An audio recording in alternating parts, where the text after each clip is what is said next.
आप सबों को प्रभु यीशु के मधुर नाम में नमस्कार। आज के इस आराधना में आप सबों का स्वागत है। आइए हम आज के इस आराधना को आरंभ करें। आज के मनन के लिए जो भाग चुना गया है उसे पढ़ लेंगे, जो पाया जाता है यशायाह नबी किताब उसका पहला अध्याय पद 1 और 2 को हम लोग पढ़ लेंगे। आमोस के पुत्र यशायाह का दर्शन, जिसको उसने यहूदा और यरूशलेम के विषय में उजिया, योताम, आहाज और हिजकिय्याह नाम यहूदा के राजाओं के दिनों में पाया। हे स्वर्ग सुन और हे पृथ्वी कान लगा, क्योंकि यहोवा कहता है, मैंने बाल बच्चों का पालन पोषण किया और उनको बढ़ाया भी, परंतु उन्होंने मुझसे बलवा किया। परमेश्वर इस वचन को पढ़े और आशीष का ये प्रार्थना करेगा। अनुग्रहकारी दयालु परमेश्वर यहोवा, अब जब वक्त आ गया हम तेरे वचन पर मनन करने जा रहे हैं, सत्य की आत्मा की अगुवाई हमें प्राप्त हो खुदावन, ताकि सत्य की आत्मा की अगुवाई में तेरे वचन को सीखने समझने पाए, संसारिक ज्ञान का इस्तेमाल न पाए। खुदावन, आज जो भी तो इस वचन के द्वारा बोलना बातचीत करना चाहता है, सत्य की आत्मा की अगुवाई में उसे प्रकट कर, ताकि तेरी मर्जी जो है इस वचन के द्वारा प्रकट होने पाए और हम सब तेरी मर्जी को जानकर इस विषम परिस्थिति में भी खुदावन अपने हृदय मनों को तैयार कर सके और खुदावन विश्वास में स्थिर हो सके, तेरे भय में रहे और तेरे अगुवाई को प्राप्त करते अपने जीवन में आगे बढ़ सके।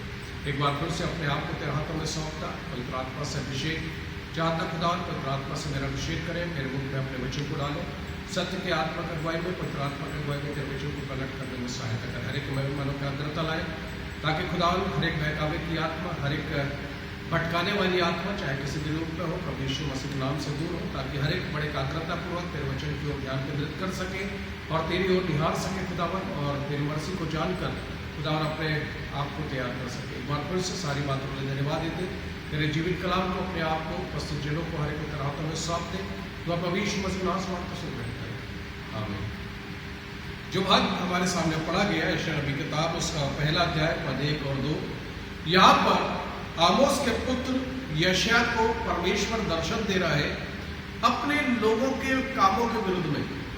हमने पिछले सप्ताह में एक बात देखी थी, पिछले सप्ताह में हमने देखा था कि जब मरी फैली उस समय हारून से मूसा कहता है कि जाकर धूपदान में आग ले, धूप उसमें रख और उसे लेकर दौड़ जा, और वो जाकर हारून मरे हुए और जूतों के बीच में जाकर खड़ा हो गया।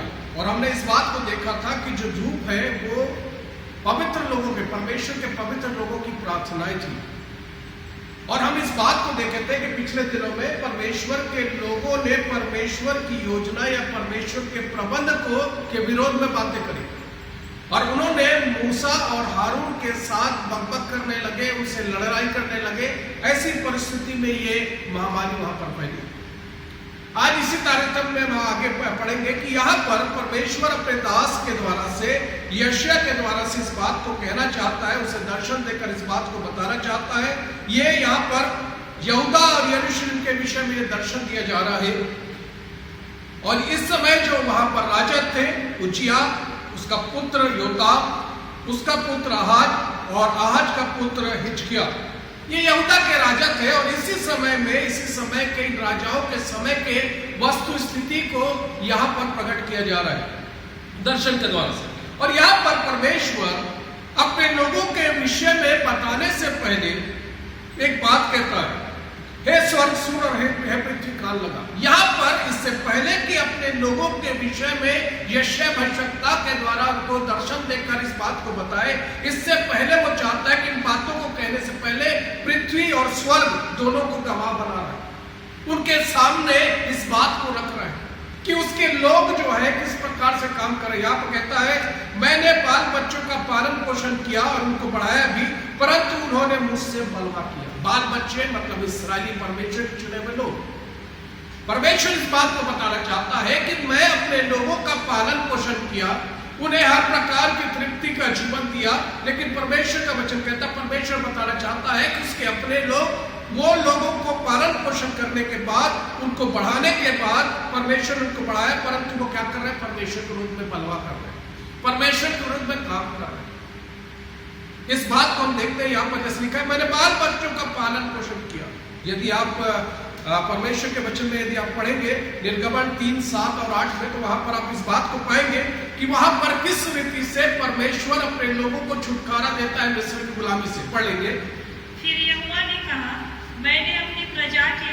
मिस्र में है, उनके दुख को निश्चय देखा है, और उनकी जो चिल्लाहट परिश्रम कराने वालों के कारण होती है उसको भी मैंने सुना है, और उनकी पीड़ा पर मैंने चित्त लगाया है।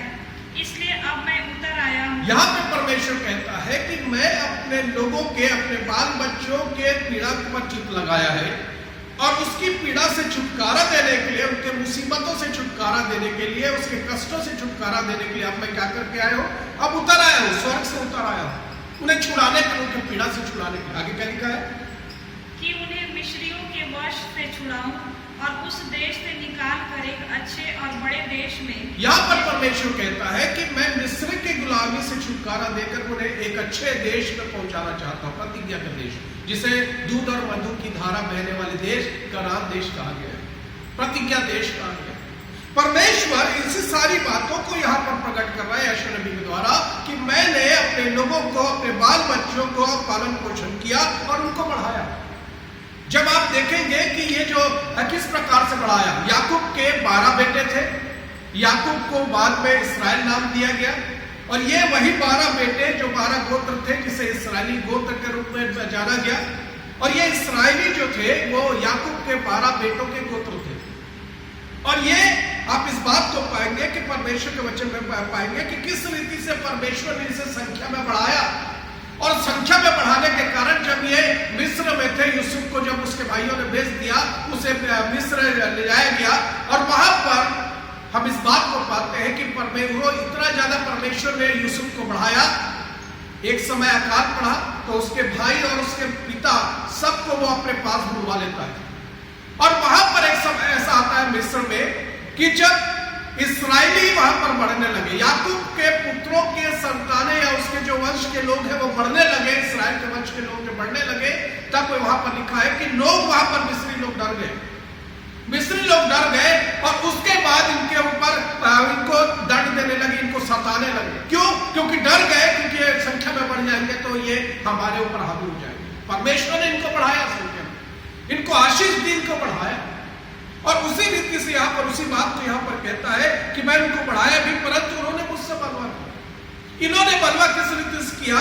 उजिया राजा के समय में राज्य में सुखी और संपन्न राष्ट्र था उसका, विजय के कारण जल और थल व्यापारिक मार्ग का नियंत्रण उसके हाथ में था, अन्न उत्पादन भी उस समय बढ़ गया था। यदि आप दूसरा इतिहास 26:10 को पढ़ेंगे तो वहां पर इस सारी बातों को बताया गया है। संपन्नता भरपूरी के साथ यहाँ पर थी, लेकिन संपन्नता के कारण से, इस भरपूरी के कारण से यहाँ पर हम एक बात देखते हैं कि लालच और भ्रष्टाचार बढ़ गया।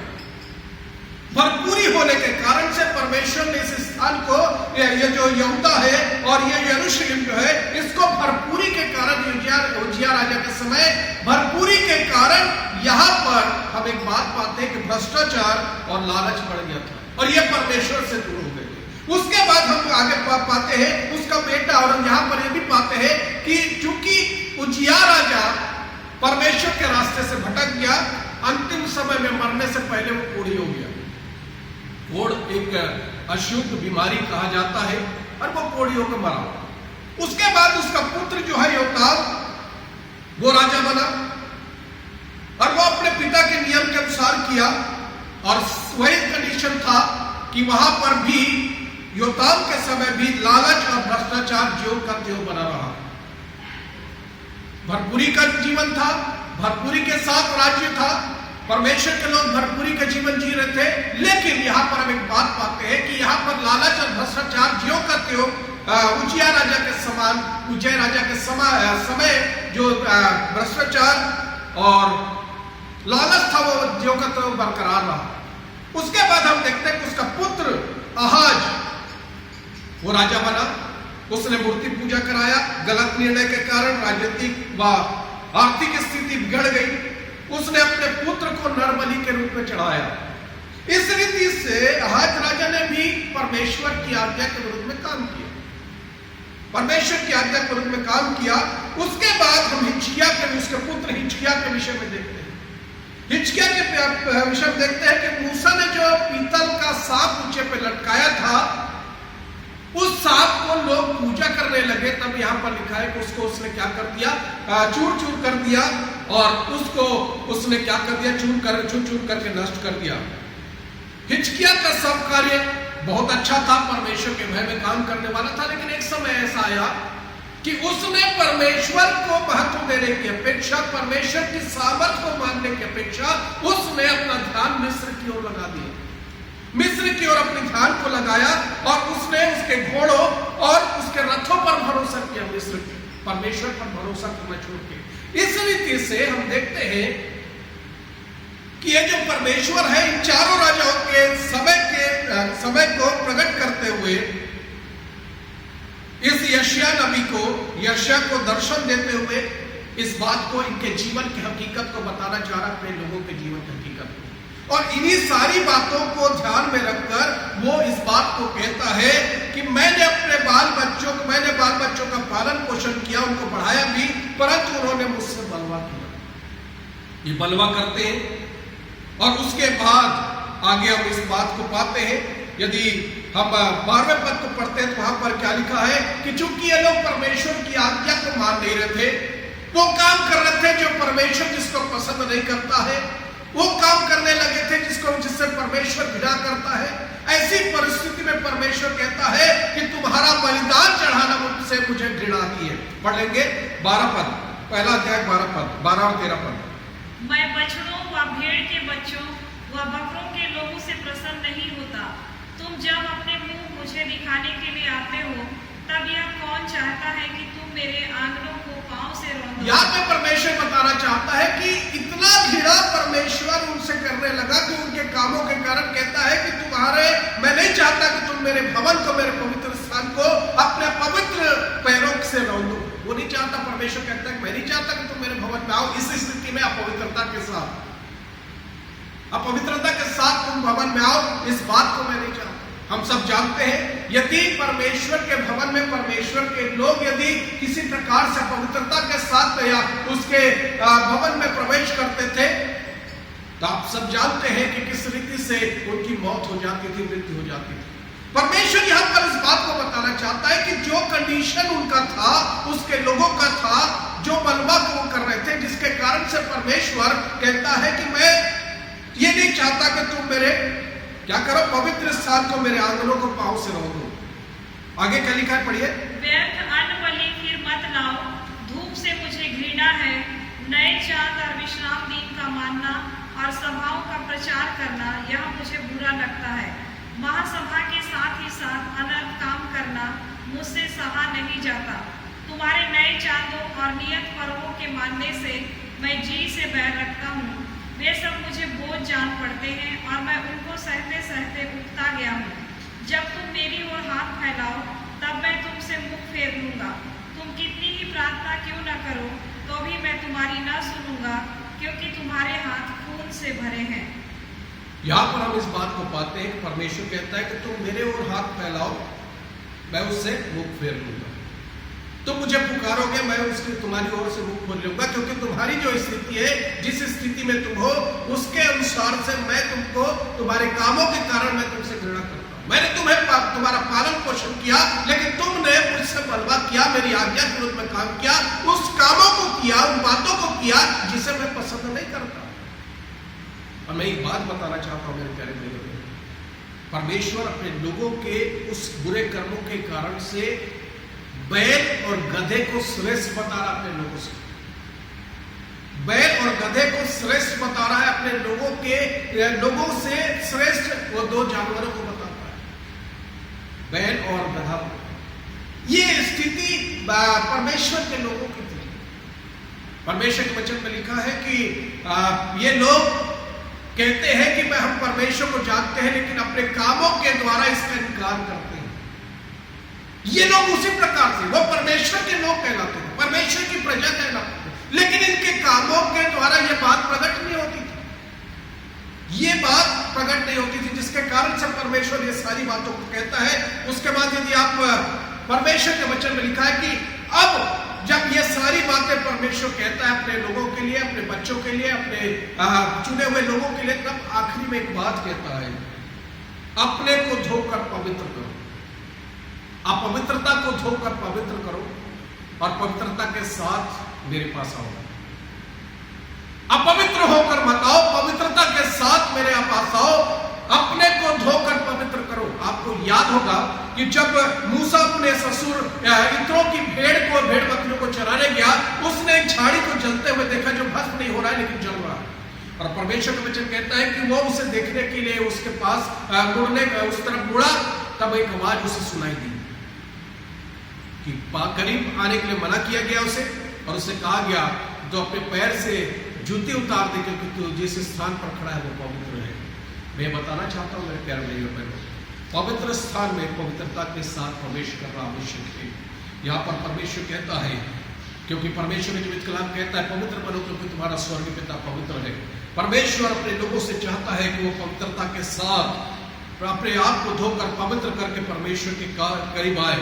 आगे लिखा है, आगे पढ़ेगा, लिखा है 16 पद को, अपने को धोकर पवित्र करो, मेरी आंखों के सामने से अपने बुरे कामों को दूर करो, भविष्य में बुराई करना छोड़ दो, भलाई करना सीखो, यत्न से न्याय करो, उपद्रवी को सुधारो, अनाथ का न्याय चुकाओ, विधवा का मुकदमा लड़ो। यहाँ पर परमेश्वर इस बात को कहता है, अपने आप को सबसे पहली बात कहता है कि तुम अपने आप को पवित्र करो और अपने आंखों के सामने से अपने बुरे कामों को क्या करो, मेरी आंखों के सामने से अपने बुरे कामों को दूर करो।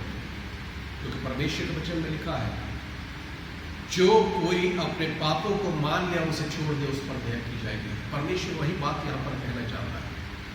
यहाँ पे कहता है कि मेरे आंखों के सामने से अपने बुरे कामों को दूर करो, भविष्य में बुराई करना। ऐसा नहीं कि अभी तुम मेरे आंखों के सामने से बुराई को छोड़ दो, दूर करो और उसके बाद फिर से बुराई करना चालू करो। ये परमेश्वर नहीं चाहता। परमेश्वर कहता है कि मेरी आंखों के सामने मेरे आंखों के सामने से अपने बुरे कामों को दूर करो और भविष्य में बुराई करना छोड़ दो।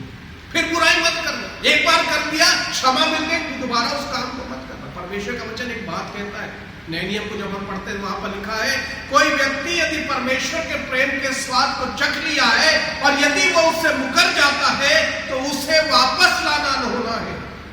उसे वापस लाना अनहोना है, उसे फिर लाना अनहोना है। यही बात यहाँ पर परमेश्वर की सारी बातों को प्रकट करता है। वो कहता है कि भविष्य में बुराई करना छोड़ दो, भलाई करना सीखो, यत्न से न्याय करो, उपद्रवी को सुधारो, अनाथ का न्याय चुकाओ और विधवा का मुकदमा लड़ो। परमेश्वर चाहता है कि ये सारी बातें उसके अपने लोगों में पाई जाए। बुराई करना छोड़ दो, मेरे आंखों के सामने से बुरे कामों को क्या करो, बुरे कामों को दूर करो। परमेश्वर की आंखों के सामने से बुरे कामों को दूर करो। अब प्रश्न यह है कि क्या परमेश्वर हमारे बाहरी रूप को देखकर, हम जो बाहरी रूप से जो बुराई करते हैं, बाहरी रूप से जो गलत काम करते हैं, उस बात को देखकर इन बातों को कहता है? परमेश्वर का वचन कहता है कि परमेश्वर मनों को जांचने वाला परमेश्वर जो भी बातें कहता है हमारे मन को देखकर कहता है, हमारे मन की बातों को देखकर कहता है। और इसलिए यहां पर जो कह रहा है कि मेरे आंखों के सामने से अपने बुरे कामों को दूर करो, ये उनके मन को देखकर कह रहा है। मन को देखकर, मन में जो बातें उत्पन्न हो रही है, क्योंकि हम एक बात देखते हैं कि जो बातें मन में होती है उससे हम क्रिया रूप में या कार्य रूप में हम प्रकट करते हैं, हमारी देह के द्वारा वो प्रकट होती है।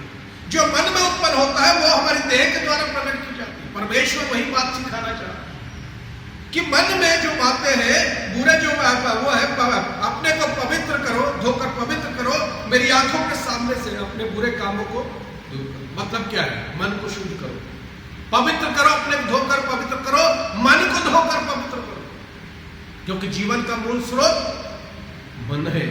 दूसरी बात, मन जो है सबसे ज्यादा धोखा देने वाला है। इसलिए परमेश्वर कहता है अपने मन को, यहां पर लिखा है अपने को धोकर शुद्ध करो। ये मन की बात कर रहा है, अपने मन को धोकर शुद्ध करना है। क्योंकि यदि मन सही है तो हमारा तन भी, मन का आनंद तन का जीवन है। मन में जिस प्रकार से बातें होगी वही तन में प्रकट होगा। वही बात आज परमेश्वर कहता है कि मेरी आंखों के सामने से अपने बुरे कामों को दूर करो। जब तक हम अपने आप को धोकर पवित्र नहीं करेंगे, मन को धोकर पवित्र नहीं करेंगे, हमारे बुरे काम परमेश्वर के सामने दूर नहीं होंगे। दूसरी बात, हम भविष्य में बुराई करना नहीं छोड़ेंगे जब तक मन पवित्र नहीं होगा, मन को धोकर हम शुद्ध और पाक साफ नहीं करेंगे। मेरे प्यारे भाइयों बहनों, परमेश्वर अपने लोगों के लिए चाहता है, वो परमेश्वर चाहता है कि अवसर देता है कि हम पश्चाताप करें। यहाँ पर इस्राएलियों के लिए कहा गया, परमेश्वर के लोगों के लिए कहा गया कि वो क्या करें, न्याय से काम करें, न्याय से काम करें। और उसके बाद 18वें पद में लिखा है, अंतिम में हम देख लेंगे 18 पद में क्या लिखा है। यहोवा कहता है, आओ हम आपस में वाद विवाद करें। तुम्हारे पाप चाहे लाल रंग के हों तो भी वे हिम की नाई उजले हो जाएंगे, और चाहे अर्धवारी रंग के हों तो भी वे उनके समान श्वेत हो जाएंगे। क्या लिखा है, तुम्हारे पाप चाहे लाल रंग के हो तो भी वे हिम के समान उजले हो जाएंगे, चाहे अर्धवारी रंग के हो तो भी वे उनके समान श्वेत हो जाएंगे। कब? जब हम अपने मन को शुद्ध, अपने पापों को मान लेते, अपने पापों से पश्चाताप करते। और प्रभु यीशु मसीह में वो ताकत है, प्रभु यीशु मसीह के लहू में वो ताकत है जो मुझे और आपको, मेरे पाप चाहे किसी भी रूप में, किसी भी रूप में, वो शुद्ध करने के लिए, पवित्र करने के लिए योग्य है। और उसमें कोई भी दाग नहीं है, उसमें कोई भी नाकाबिलियत नहीं है। वो इतनी काबिल है, और प्रभु यीशु मसीह के लहू मुझे और आपको धोकर शुद्ध और पवित्र कर सकता है, मेरे मन को धोकर शुद्ध और पवित्र कर सकता है। शर्त यह है कि मैं अपने पापों को मान लूं और पश्चाताप करके उसके पास आ जाऊं।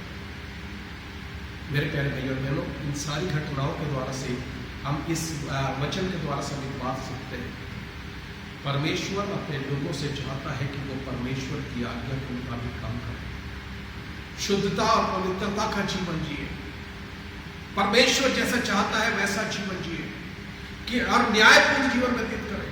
न्यायपूर्ण में यहाँ पर लिखा है, यत्न से न्याय करो, उपद्रवी को सुधारो, अनाथ का न्याय चुकाओ, विधवा का मुकदमा लो।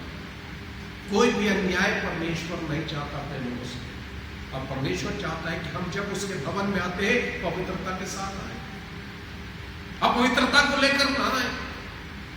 परमेश्वर तब हमें स्वीकार करता है जब हम पवित्रता के साथ उसके कदमों पे आते हैं, उसके भवन में आते हैं। यहाँ पर लिखा है, अपने पवित्र लोगों को विषय में कहता है, बलवाई लोगों के विषय में कहता है कि तुम मेरे भवन में आते हो, पवित्र स्थान में आते हो, रोते हो, मुझे पसंद नहीं है। हम जब इसी रीति से अपने पुराने जीवन को लेकर बिना अपने पश्चाताप के जब हम परमेश्वर के भवन में आते हैं, परमेश्वर को पुकारते हैं, तो परमेश्वर उसे अनसुनी करता है।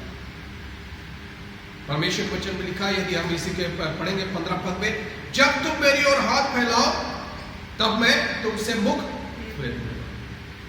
पापमय दशा में यदि मैं और आप बिना पश्चाताप किए यदि हम परमेश्वर की ओर अपने मुंह को उठाते हैं, यदि हम अपने हाथ को उठाते हैं, तो परमेश्वर कहता है कि मैं मुख फेर दूंगा।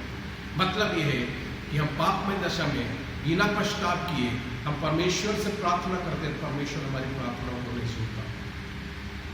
प्रार्थना को तब सुनता है जब हम परमेश्वर की मर्जी के मुताबिक मांगते हैं, जब हम अपने आप को परमेश्वर को भावता बलिदान कर चढ़ाते हैं। ये जीवित अवस्था में कर सकते हैं मेरे प्यारे भाइयों, मरने के बाद हम कुछ भी नहीं कर सकते।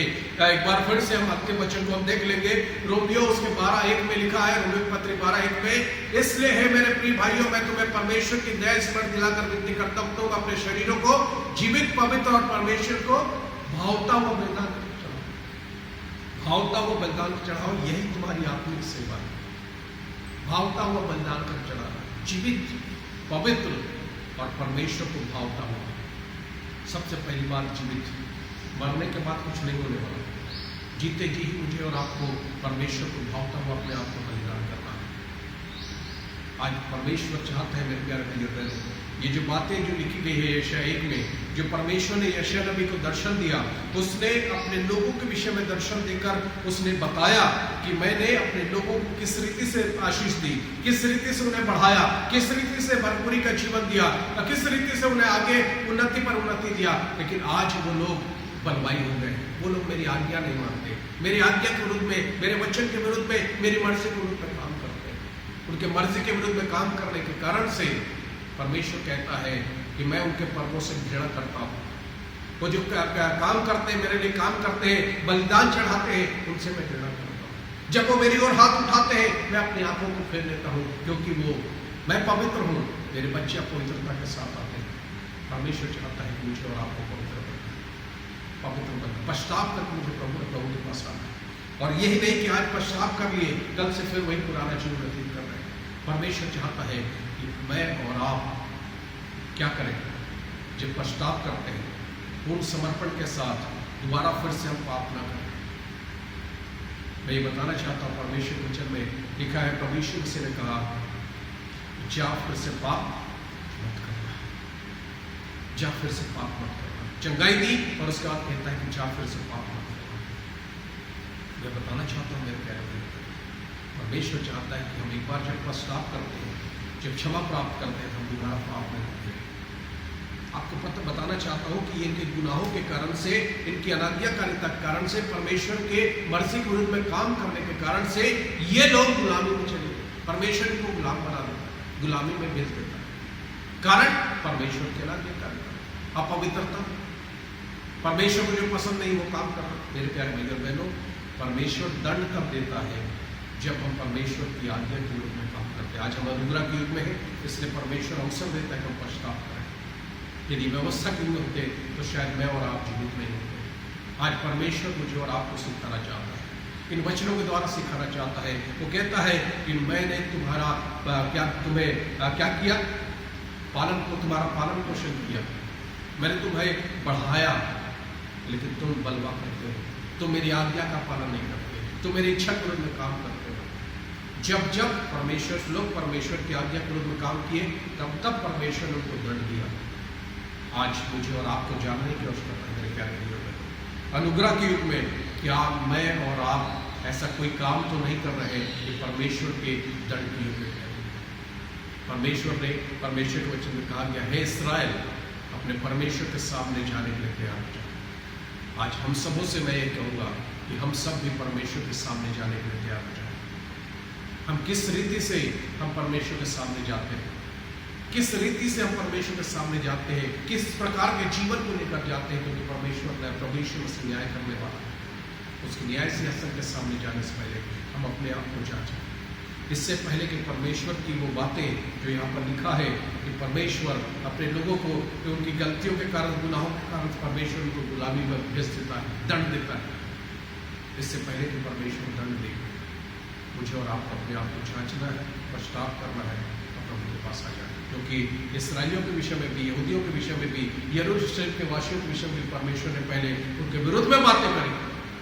उसके बाद कहता है पश्चाताप करने के लिए वो आह्वान करता है, तो तुम एक बार पश्चाताप करो, मैं तुम्हें स्वीकार करने को तैयार हूं। और इसलिए परमेश्वर के वचन ने कहा, तो परमेश्वर ने इसराइलियों से, अपने लोगों से कहा, मेरी बुद्धि लौटा। आज परमेश्वर आज मुझसे और आपसे कहता है, मेरी बुद्धि लौटा। पवित्रता के साथ मुझे और आपको लौटना है, क्योंकि मेरा दुल्हा पवित्र है। परमेश्वर हमारी सहायता करे ताकि हम पवित्रतापूर्वक उसके पास आ सके और अपने पाप में जीवन को हम छोड़कर परमेश्वर की मर्जी के मुताबिक जीवन व्यतीत कर सके, तैयारीपूर्ण जीवन व्यतीत कर सके। और पौलुस के समान जब हम परमेश्वर के वचन के अनुसार जीवन व्यतीत करते हैं, जब हम परमेश्वर की आज्ञा को पालन करते हैं, पवित्रतापूर्ण जीवन व्यतीत करते हैं, तो हम पौलुस के समान एक बात कहते हैं, मेरे लिए जीना मसीह और मर जाना लाभ। आज मुझे और आपको इस बात को ध्यान रखना है, क्या मेरे लिए जीना मसीह और मर जाना लाभ। परमेश्वर इस वचन द्वारा